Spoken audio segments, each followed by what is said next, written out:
All right, what's going on, guys? Welcome into this episode of the Chiefs Zone Podcast. My name is Farzin Vasugian. It is April the 1st. Yes, it is now the same month as the NFL Draft. We are getting closer and closer to the NFL Draft, and discussions are starting to heat up. The smoke screen of the NFL Draft, that word gets thrown around a lot this time of year. And obviously, this is an interesting time for the Kansas City Chiefs because they have the number 9 pick, the first time they've ever selected this high in the Patrick Mahomes era. So what will they do with that pick?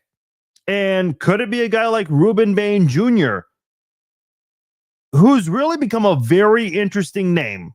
We'll get into that and more here on this episode of the Chiefs Zone Podcast. Thank you all for joining me tonight. This podcast is brought to you by SeatGeek. That is where I go to for all my sports ticketing needs. We've still got a little bit of college basketball action left. The NBA and the NHL, their postseasons will be starting up very soon. Baseball is in full swing right now. You guys want to catch any of the action, all you've got to do is check out my friends over at SeatGeek. And if you're a new SeatGeek customer, enter my promo code Farzin. That'll save you $20 off your first purchase from SeatGeek. Go to SeatGeek.com, get your tickets at checkout. New customers, do not forget, enter my promo code Farzin. That'll get you $20 off your first order from SeatGeek. Appreciate you all joining me on this Wednesday. Little housekeeping note here. This is actually going to be the last podcast for about a week and a half, maybe 2 weeks, unless there's any breaking news that comes in within the next few days with the Kansas City Chiefs. This will be the last podcast for quite some time. We'll still have content up and all of that stuff. Don't worry about that. We'll still have even short clip video stuff as well. But after this, I am going to be taking a nice little vacation, a very much needed vacation. And the timing of that could not come any perfect, especially with, we've been actually very busy this offseason. Even though the Chiefs missed the playoffs, didn't have a lot of January football, it was still a very busy offseason for Kansas City. And of course, this past weekend, still coming off the highs from Planet Comic-Con Kansas City and having attended all 3 days. As a fan, as someone who is doing content there and also working alongside Duron Cherry and Neil Smith, which, by the way, cannot thank them enough, as well as Planet Comic-Con KC and the panel, the live podcast that we had on Sunday. It certainly it can be exhausting. So going to be going on a very much needed vacation very soon. So this is the last podcast you will hear for about close to 2 weeks. Will there be a second live podcast? Michael's asking. Yes. So I told you guys last month, I had a meeting with a few people regarding another live show. Obviously, we did a live show, planned for it for about 5 weeks with Planet Comic-Con KC. Was a success. They loved it, and I'm very flattered to hear that. At first, I thought, well, I'll wait and see, what they think. But they were very quick over at the convention center to tell me, hey, we loved it, and we want you guys back. So that was flattering to hear. I mean, those kinds of things you do not take for granted. And that is, like I said, I cannot be more appreciative of that. One of you guys, I believe, I hope I remember his name correctly, Tim, who he and his wife flew out from Kentucky to come out for our live podcast and attend a Planet Comic-Con KC.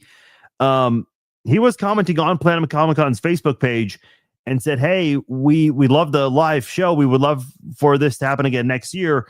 And the owner of Planet Comic-Con Kansas City, Chris Jackson, who was on this podcast a few weeks ago to help promote the convention as well as the live podcast, he straight up said himself, he replied to that listener and said, yeah, we want them back too. And we want more Chiefs players for next year. So usually I keep those kinds of conversations quiet, but when the owner, the founder of the show decides to put it out there, I guess it's fair to say on this podcast. So cannot thank Chris Jackson and his team more than I already have. Means so much, and I'm excited to do even more with them in the future. But yes, there will be a second live podcast. Obviously, it's going to be well before next year's Planet Comic-Con KC, which is going to be April 2nd through the 4th. But I am going to, once I get back from vacation, I'm actually going to go to the venue and meet with the host and the marketing director there and see what we can do. We're actually forming we're putting some things together. So, but that's ways away. We're kind of still in the stages of planning, but I'll let you guys know about that when we get closer and closer to that. Nonetheless, though, let's get right into some Chiefs football here, because this is kind of an interesting time. It's April. The whole, the draft process, it's been in full swing for quite some time. And you hear all these rumors about players, their abilities, physical features, and as well as character concerns. One player who excelled in college, playing at Miami, but the one big concern with him is his arm length. And I'm obviously referring to Miami edge rusher Rueben Bain Jr. And I think a lot of times we tend to forget the scouting combine, which takes place late February every year in Indy. There's a reason why they do that. Why exactly? Every single measurement and drill that they have players go through, that I don't know the answer. So, for example, the vertical jump, offensive linemen go through vertical jumps. I don't know why. I mean, I've never seen a color announcer during a game say, oh boy, look at that offensive lineman show off his vertical ability there. Like, we've never seen it, but they have every single player at the combine, every single participant go through every single drill and measurement, unless they opt out. Here's what I will say about Rueben Bain Jr. And again, mind you, I'm not a scout. I'm not a general manager. I'm not out there evaluating these players here.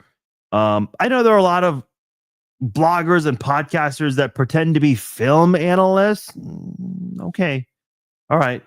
I mean, we can all watch games and say who's good or not, but what you're looking for, particularly on game film, I mean, there are minor details that scouts actually look at that I don't think the average blogger or podcaster would really know. But here's my thing with Rueben Bain Jr. Because, and let me just look up his arm length. It's 30 and 7/8 inches. Almost 30, right under 31 inches. Let's compare that to some of the elite edge rushers we have in the NFL today. Myles Garrett, 35 and 1/4 inches. Micah Parsons, 31.5 inches. That's going to be the lowest I will read of any player on this list here. Max Crosby, 32 7/8 inches. 2 inches better than Rueben Bain Jr. Nick Bosa, 33 inches. TJ Watt, 33 1/8 inches. Will Anderson Jr., almost 34 inches for him. Aiden Hutchinson, 32 and 1/8 inches. Let's see. Trey Hendrickson, 32 inches. Nick Bonito, 32.5 inches. Jared Verse, 33.5 inches, who was drafted a couple of years ago. As far as some current Kansas City Chiefs, just to give you an idea, George Karlaftis, 32 and 5/8 inches. Ashton Gelati, 31 and 7/8 inches. That's slower than the majority on here. FAU, 33.5 inches. Let's look at some former Chiefs edge rushers in recent memory and just some of their measurements here. Tamba Hali, 33 and 3/8 inches. Justin Houston, 34.5 inches. Jared Allen, 32 inches. And D Ford, 32 and 7/8 inches. So I'm just giving you a general idea there. Obviously, I didn't give a number below 31 inches here for any player except for Rueben Bain Jr. I mean, this is the ideal arm length for an edge rusher in the NFL is certainly 34 inches. That gives you a good chance of having success. 32 inches, not ideal, but certainly can live off that. 30 and 7/8 inches, certainly unheard of for an edge rusher. But when you look at Rueben Bain Jr. and just watch the games he played, dude, that dude looks like a truck ready to run over guys. The problem here is that arm length is way below average for an edge rusher. Which leads me, to what I was saying earlier. Okay, well, why do we do all these measurements? There's a reason for that. Yes, there are a lot of great college football players, but not all of them have that exact same level of success in the NFL. And some of that could be size related. The thing about Rueben Bain Jr., yes, we can go on and on about how his arm length is very low compared to all of the other edge rushers that I just named who are top tier. Because if you're going to draft someone in the top 10, man, they better be good for you. They better be getting double-digit sacks just about every single year of their career. Now, if arm length is such a concern for Rueben Bain Jr., and I posed this question last week and I'll pose it again, if arm length is such a big concern, why is he projected to go so high in this upcoming draft? I think at the end of the day, yes, we may look at Rueben Bain Jr. and see all of this with his arm length, but other NFL teams, I don't think they view it the same way. Otherwise, he would not be projected to go so high. And listen, mock drafts are never 100% accurate. No mock draft had the quarterback for the Browns, Shedeur Sanders, falling all the way to what was it, the 5th round, I believe it was? No one predicted that. Not even close to that. But I don't think Rueben Bain Jr. is going to fall this far in the draft. Like, I don't think he's falling outside of the top 10, let alone the first round. I mean, he will get taken very early in this draft. If he's available at 9, and there's a chance of that, if he's available at 9, Kansas City needs to take him. Listen, here's what I will say about the whole Rueben Bain Jr. thing. I don't know who the right guy is. Whether it's Rueben Bain Jr., David Bailey, which I doubt he'd be available at 9. Maybe you risk it a little bit and you wait for Zion Young with the 40th pick. I mean, I don't know. There are a lot of options here. Waiting for Zion Young would certainly be a risk. It would be. If you really, really, really want that guy, you probably would take about 29, but that's a bit of a reach there. And I hate to say that because, listen, we don't know. Maybe there are other teams who value Zion Young way more than the media does in all their mock drafts. I don't know. But what I do know is Kansas City needs help with this defensive line. And I think this draft, they must get it right. Look, I know they got Kyrie Tonga in free agency. They drafted Omar Norman-Lott last year. They drafted Ashton Gelati last year. Now, Omar Norman-Lott's been dealing with some injuries, has some serious potential, but he's got to stay healthy. Ashton Gelati certainly progressed and made some gradual improvements as the season went on. Now, he won the Team Rookie of the Year, and I saw a comment on this earlier on my social media. Just because he won Team Rookie of the Year does not mean the Chiefs are going to shy away from getting an edge rusher. I mean, let's be completely honest here. The candidates for Chiefs Rookie of the Year were slim pickings. I mean, my prediction was it would have been Josh Simmons anyway, but I guess the players who voted on this, they chose to go with Ashton Gelati. Patrick Mahomes missed the last 3 games, but they still decided to pick him for team MVP. I would have gone with Creed Humphrey, but neither here nor there. I think and Ray, you're right. They do need corners as well, and I'll get into that later on. We've kind of touched on this, but here is one thing that I do want to say about this upcoming draft here. I don't know what the Chiefs are going to do. David Bailey, Rueben Bain Jr., Zion Young, if they're going to draft defensive linemen, they've got to get it right because the front 4 has been atrocious in recent years. Chris Jones, yes, I know he's getting double teamed. And I know they've tried to replace Turk Wharton, but we haven't seen the same production from Chris Jones since that contract he received. George Karlaftis, I know the 4-year extension he received, that does not kick in until next year. He's playing under the 5th-year option this year. Remember that. He's not playing under that new contract yet. He's playing under that 5th-year option. And unfortunately, George Karlaftis is kind of off to a slow start ever since he signed that big contract, the 4 years, $88 million deal right before training camp. Still some time for him to improve, and I think he will.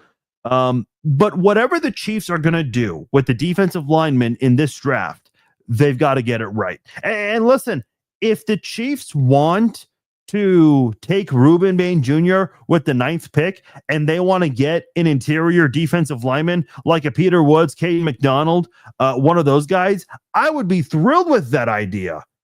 I think that would be awesome because you then beef up your defensive line. Look, I know a lot of people will say, yeah, you got Kyrie's Tonga and you drafted Omar Norman last year. I recognize that. However, I just feel like I don't think there's such thing as too many defensive linemen, especially after how quiet Kansas City has been in terms of generating a pass rush with their 4 defensive linemen in recent years. So if you get a guy like Caleb Banks from Florida, Caden McDonald from Ohio State, Peter Woods from Clemson, maybe you wait a little bit and get Christian Miller with your 40th selection, or Lee Hunter from Texas Tech. There are some serious options for the Chiefs to try to improve that defensive line if Rueben Bain Jr. is available at 9, that is.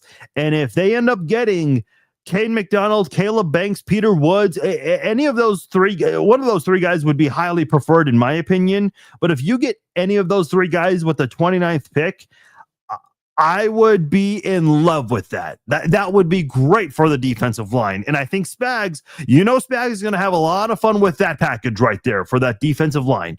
And listen, we know Spags likes to blitz with defensive backs, and they got a cornerback from Miami in Kader Kohu, who is very good at that, or was a couple of years ago, coming off that torn ACL that he suffered in last year's training camp. So essentially missed all of last season, didn't play a regular season game. So how will he look coming back from that, and what can he do when he fills in for Trent McDuffie? Unless the Chiefs draft someone, that's certainly on the table for sure. Here's what I will say, because to go back to Ray's comment on Facebook about needing guys in the secondary, yes, you absolutely need guys in the secondary. But one thing I will say is this: if you have the right defensive line, the rest of the defense will fall into place there. I truly believe that. I think an elite defensive line or a defensive front, depending if you're on a 3-4, 4-3, whatever, I think an elite defensive front can make an average secondary look good and a good secondary look great. And again, Kansas City must attack the secondary in this draft. Absolutely. The Chiefs have 9 draft picks? Let me just make sure of that. Because I believe it is 9. I think there was some confusion a while ago when they got their compensatory pick. I thought it was 10 for sure, but it ended up being 9. Yeah. So of those 9 picks, let me double check here. 1, 2, 3, 4, 5, 6, 7, 8, 9. Yes. Of those 9 picks, how many of those go to your defense? I'd say a wide majority goes to your defense. Because you definitely need an edge rusher. Is there a possibility they pass on defensive tackle? Maybe. I'll give that a 50-50 chance. But, man, by the time the Chiefs are on the clock with the 29th pick, there are some serious good options, potentially, with Caden McDonald, Caleb Banks, Peter Woods. I would be thrilled if the Chiefs got any of those 3 guys. I think that would improve your defensive line by a lot. And that's what the Chiefs need right now. Would you guys agree or not? And chat, let me know, because I need to know your thoughts on this.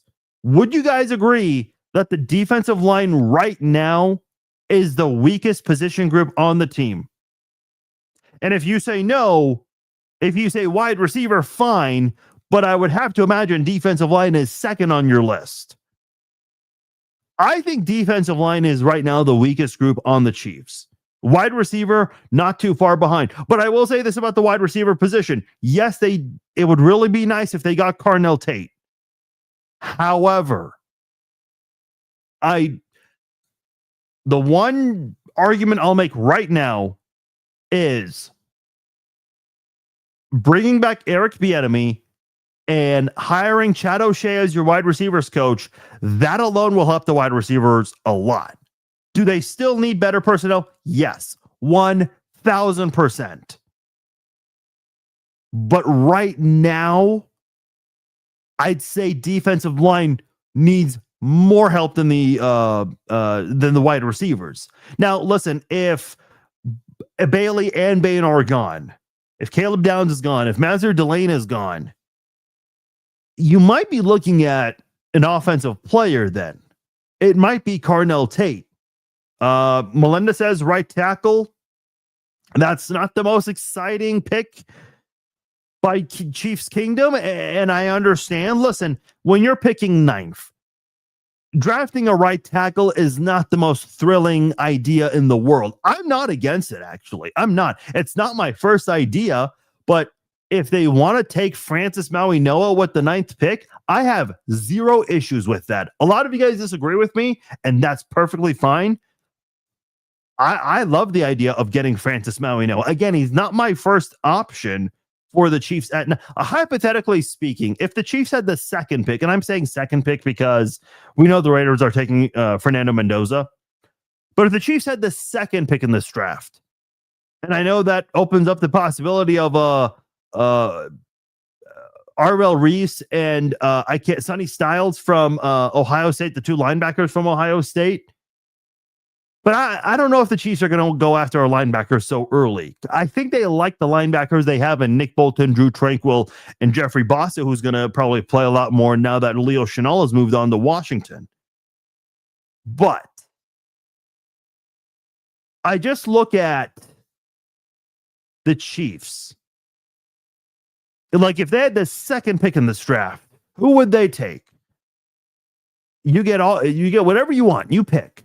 Other than Fernando Mendoza, I truly do believe the Chiefs would go after Rueben Bain Jr. I feel like that would be their pick, him or David Bailey. Jatavius says, D-line not that bad. Oh, I disagree, Jatavius. Secondary needs help for sure. But I think that defensive line really needs, I mean, who was giving you consistent pressure last year? The answer is nobody. Absolutely nobody. George Karlaftis, yeah, he might have had a lot of pressures last year, but it didn't really impact quarterbacks. Pressures are great if you can force quarterbacks to throw an ill-advised pass.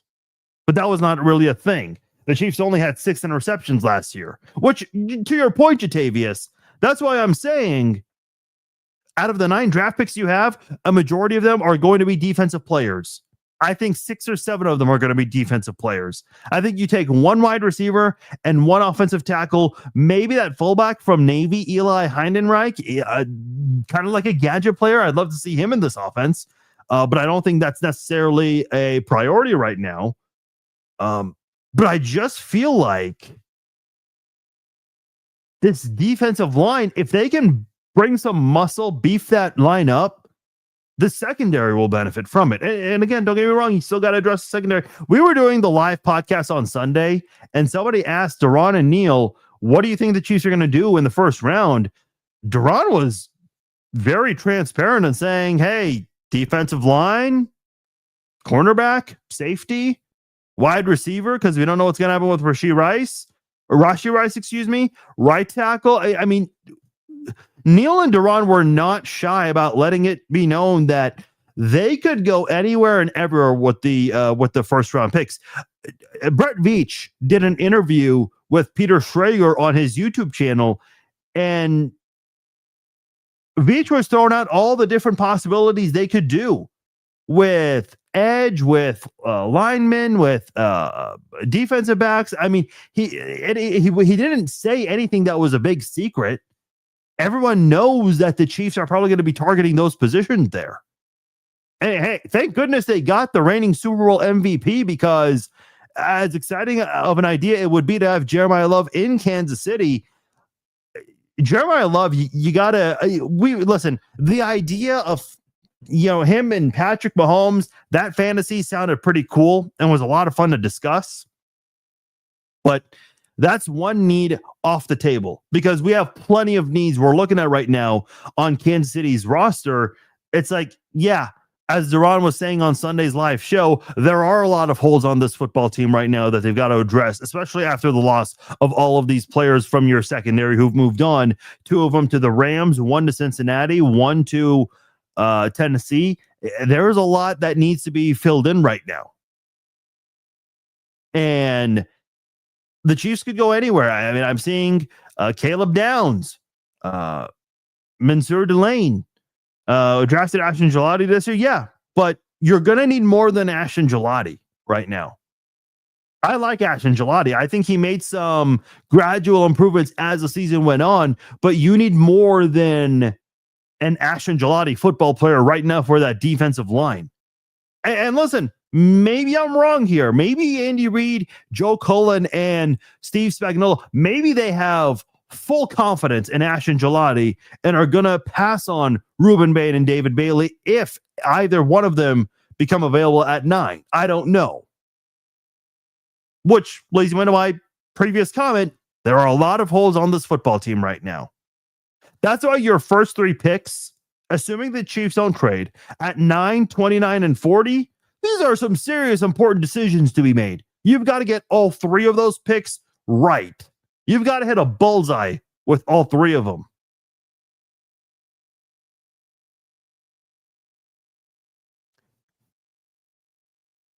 Yeah, secondary certainly needs help, Melinda. You're right. Caleb Downs an option, Mansour Delane with the 9th pick.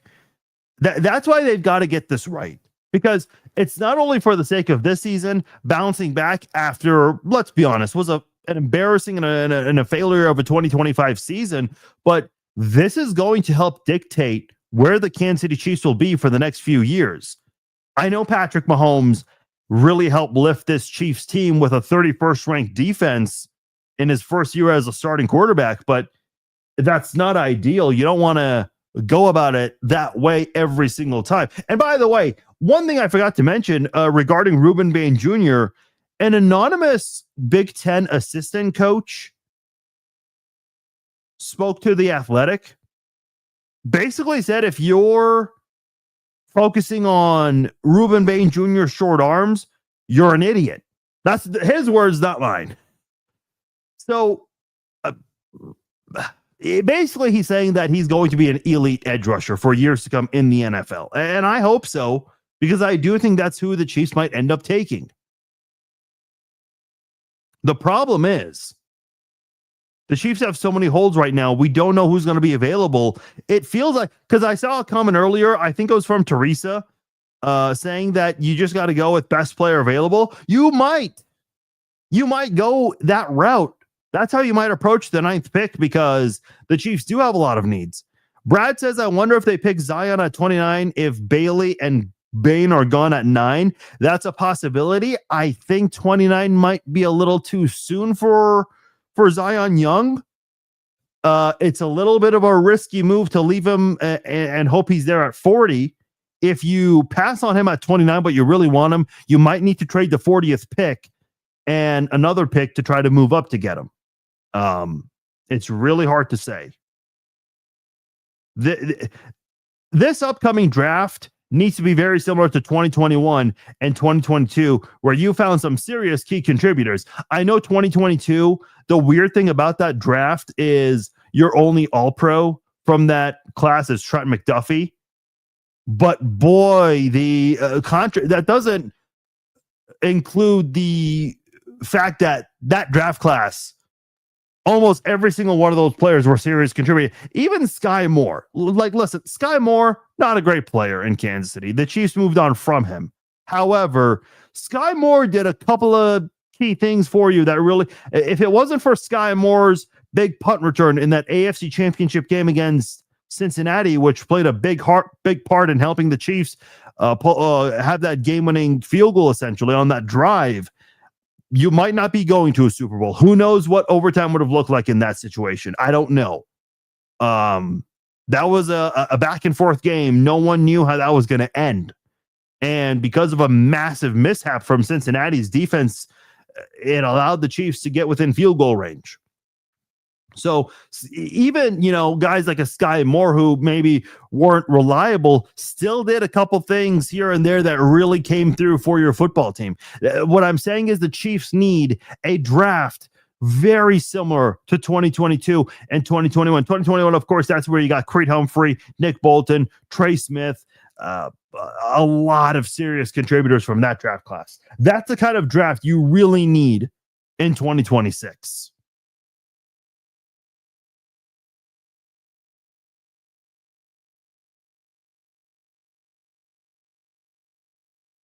And I think I saw this from, oh boy, pardon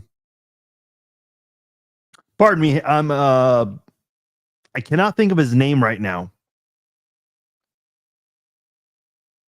Let me see if I can find it on Twitter. He's the AP writer for the Raiders. Josh DeBow, that's who it is. Josh DeBow, he puts out a lot of great content. I do recommend following him if you haven't already.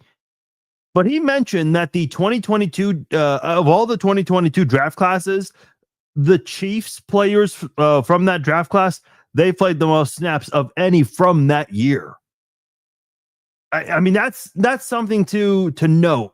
Even though McDuffie's the only All-Pro from that draft class, the rest of that draft class still were serious contributors. That's the type of draft class Kansas City needs this year.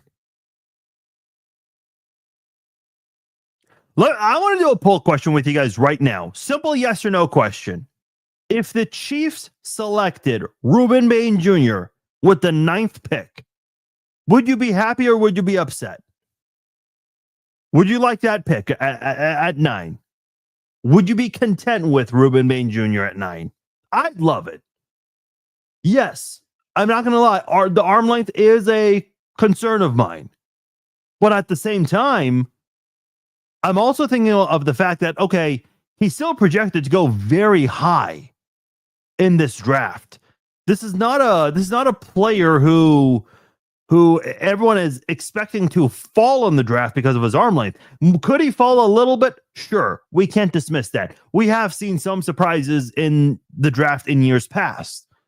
But I think at the end of the day, if he's projected to go top 10, I think teams are going to see something in him and maybe overlook the arm length because they feel like he can overcome that and still play very well. I know when the Patriots struggled in the Super Bowl, specifically their rookie left tackle, Will Campbell, and I know it came out that he was dealing with an injury. He fought through an injury in that game. But Nick Wright mentioned, and I don't remember the exact numbers, but I think of the 11.5 sacks he allowed, 8.5 of them were against edge rushers with bigger arms.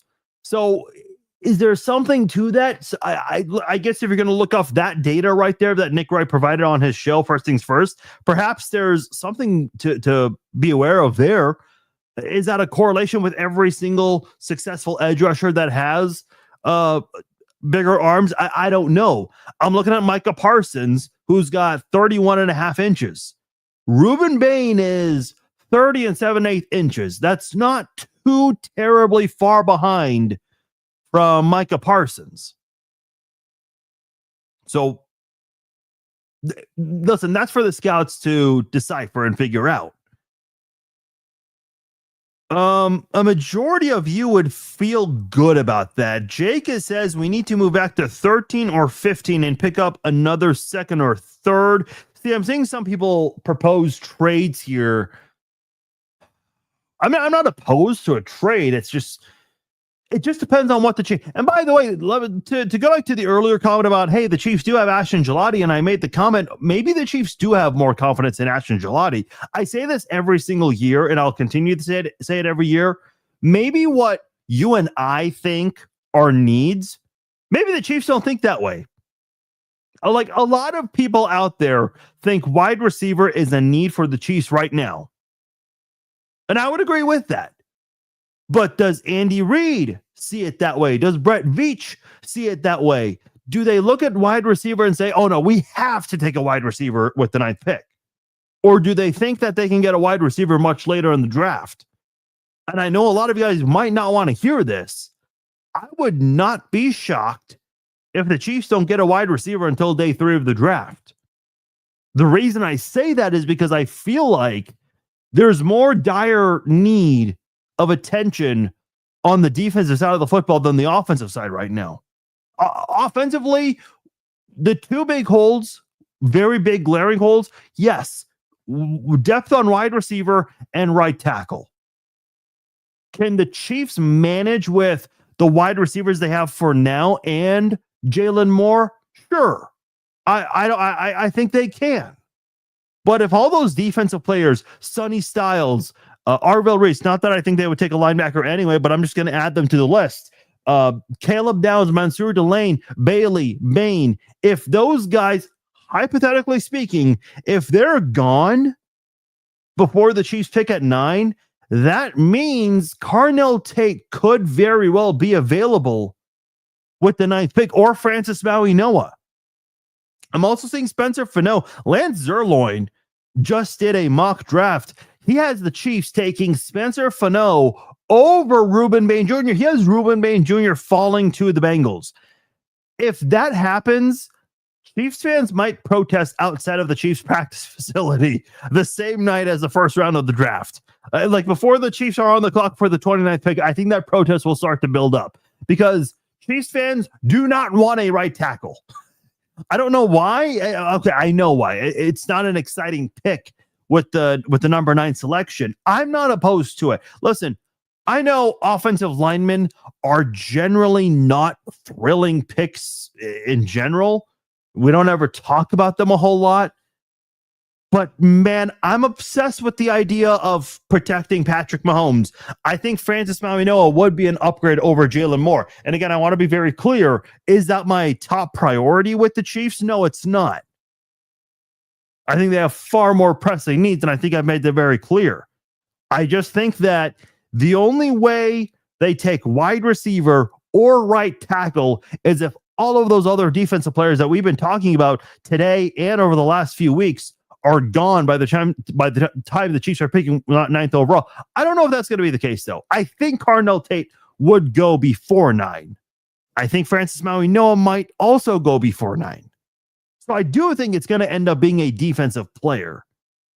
I think Rueben Bain Jr., that's kind of borderline as to whether or not he'll be available at or not at 9. I think Caleb Downs and Mansour Delane are very likely to be available with the 9th pick.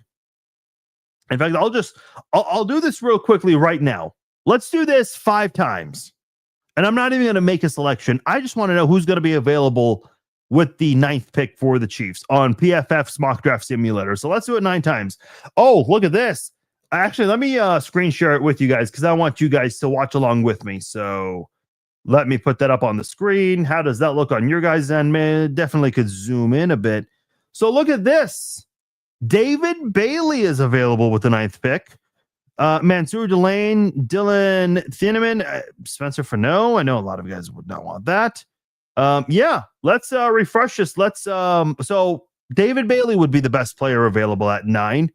Let's do this again. And again, I only want to see who's available at 9. I don't really care too much. Oh, once again, David Bailey's available. And I apologize. We're zoomed in here. Maybe I can zoom out a little bit. Yeah, you guys can still see that. But if not, I'll read it out loud for you. What do you know? David Bailey available once again at 9 for the Chiefs. Okay, let's refresh this. Do it 3 more times. 9th pick. Francis Mauigoa is the best player available this time. Mansour Delane, the second best player available. I'm curious. Who is Caleb Downs? David Bailey gone 7th. Okay. Jeremiah Love with the 2nd overall pick. Let's do this 2 more times and let's see how it goes in terms of who might be available for the Chiefs. Francis Maui Noah once again. Carnell Tate. So here, okay, look at this. This is what I was just talking about with you guys. If all of those defensive players are gone, plus Jeremiah Love, then your only options really are Francis Maui Noah and Carnell Tate. So let's look at this mock draft.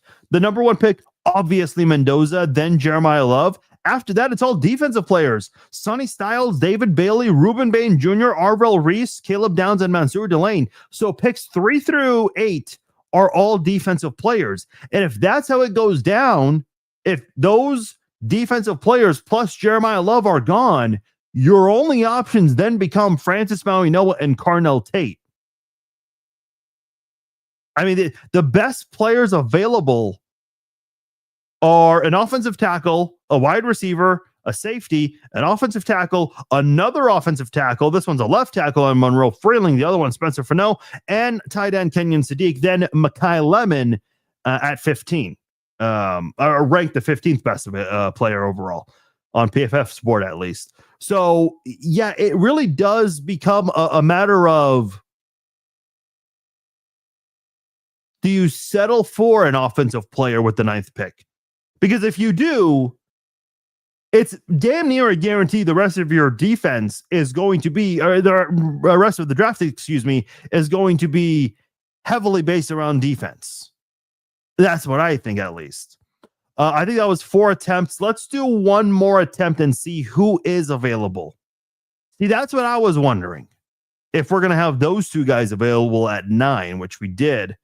And here you go. We've seen this before. Francis Maui Noah, Mansour Delane. Let me just do this one last time. I just want to know if those two offensive players, Maui Noah and Tate, become available at 9 again. Let's see here. No, they are both gone this time. You have a lot of players in the secondary available to you this time. Caleb Downs, Mansour Delane, and Dylan Thieneman. So that's what that looks like for the Chiefs. I don't think there's a question. Defensive line, defensive backs, wide receiver, those are very important right now for your team in the upcoming draft. That's what they really need right now. I'm eager to see what happens. It's going to be a very interesting draft, and we'll have a lot of answers to questions in less than a month. Let me just see if there are any other questions here before I wrap up. For those who joined late, this will be the last podcast we do for quite some time, for a couple of weeks, because I will be going on a very much needed vacation. Didn't think that running back was a need when they drafted Clyde Edwards-Helaire, and they didn't think wide receiver was a need, and they got Rashee Rice and Worthy. They see the need, they just can't draft them. I think with Xavier Worthy, the whole, speed thing is what they were trying to bring in. I know he didn't have a great year, but he was battling through a bad shoulder because of that collision with Kelsey. Robert says, only take a wide receiver early if it's a guy you just can't pass on. Otherwise, go heavy on defense. Yeah. I think that's how the Chiefs are going to approach it this year. That's how I see it.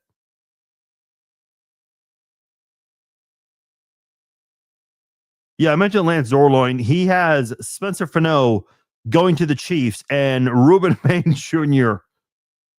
Going to Cincinnati at 10. Listen, I'm not dismissing the possibility of a right tackle at 9. I'm not. I know a lot of people are. I'm not. But they're not taking Fano over Bain unless Zorloin has some serious inside information that nobody else has. By the way, one other note on Rueben Bain Jr. Gerald McCoy, who was an All-Pro, spent a majority of his time with Tampa Bay. He played under Joe Cullen for 2 years in Tampa Bay. And he expressed in a tweet, his support for Rueben Bain Jr. and specifically said, send him to Joe Cullen and guarantee he'll be an All-Pro. But everybody ain't Joe Cullen. I like that. Listen, I like Joe Cullen. If you go to training camp, when they start off with their warm-ups, and then after that they break into their position groups, the defensive line is pretty close to where the crowd is. It's a lot of fun watching Joe Cullen. It's fun watching that guy. Now, with that said, the defensive line unit has not been very good. And I think Joe Cullen is someone who certainly needs to step it up because he's got some good players on that defensive line. Might have another one in Rueben Bain Jr. But the defensive line, and listen, maybe he hasn't been able to produce good defensive linemen because they haven't had the personnel to do so. FAU has been a bust. They brought back Derek Nottie over Mike Pennell, and when they brought back Mike Pennell, he just wasn't really the same. And I think the Chiefs are ready to move on from Mike Pennell for multiple reasons. One is his age. Second would be his off-the-field situation he's got going on. So this is a very important draft for Kansas City. Not that the others are not important, but they got to get this draft right, especially with 9 picks. They really need to figure it out. Does Tate overhyped when he draws second corner every game with Smith on the team? I think I don't know what you're trying to ask there. I think your previous comment says Tate is slow, I assume. Here's what I will say about Carnell Tate. He's got a nice highlight reel. If you go on YouTube and type Carnell Tate highlights, it's a lot of fun to watch. My one issue with Carnell Tate, not necessarily a problem with him per se, but a lot of the big plays he makes, it is due to defensive backs making really bad decisions. And look, you can't ever apologize for that. If a defensive back just completely falls for a trap, a quarterback and a wide receiver need to take advantage of that. You don't ever apologize for that.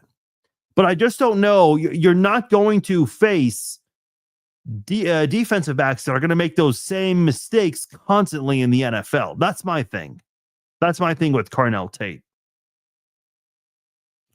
Would you take Lemons over Tate? The Chiefs have Lemons as their first receiver on a top 30 visit. What do I think? I'm not opposed. I know there are some concerns about his behavior because of the way he spoke in that press conference. People just weren't really thrilled. I'll let the teams do their due diligence on that.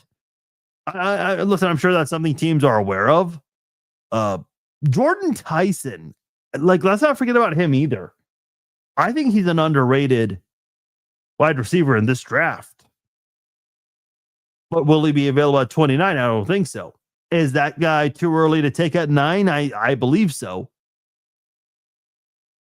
And by the way, just because I think, or Lance Zerloin, Mel Kiper, whoever, Matt Miller, whoever thinks it might be too early to draft someone, well, maybe there are multiple teams out there that have heavy interest in someone, and maybe that's why a team might pull a trigger and you might think, oh, that's a reach. But in reality, it's possible that they got word that somebody else also had serious interest in the same player, and you really want that player just as bad, so you're going to take him even with the pick you have now. So that's something to keep in mind.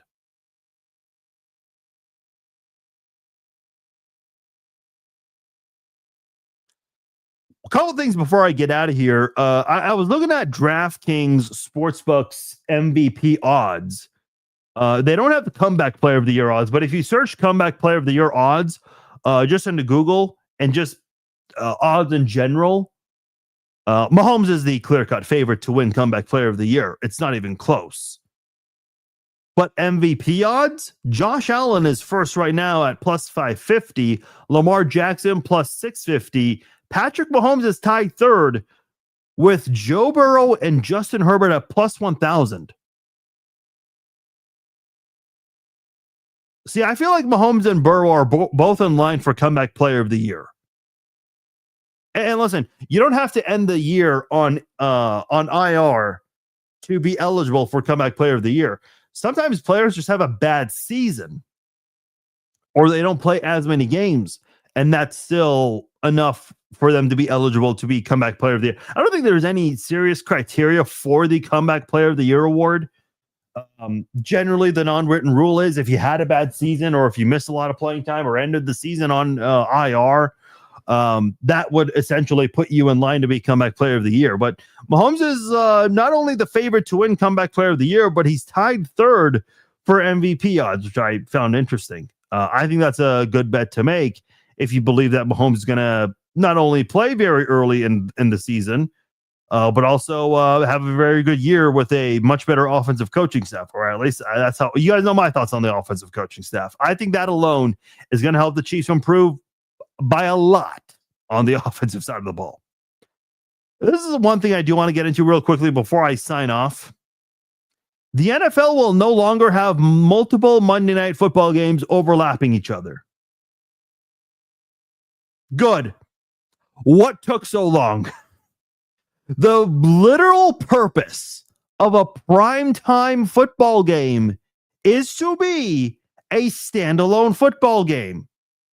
Now, has it happened in years past? Like week 1 used to be the Monday Night Football doubleheader, and that was the only Monday Night Football doubleheader you got for the whole year. 2020 was a whole different year, by the way. I'm not even counting that year because of the way they had to reschedule games.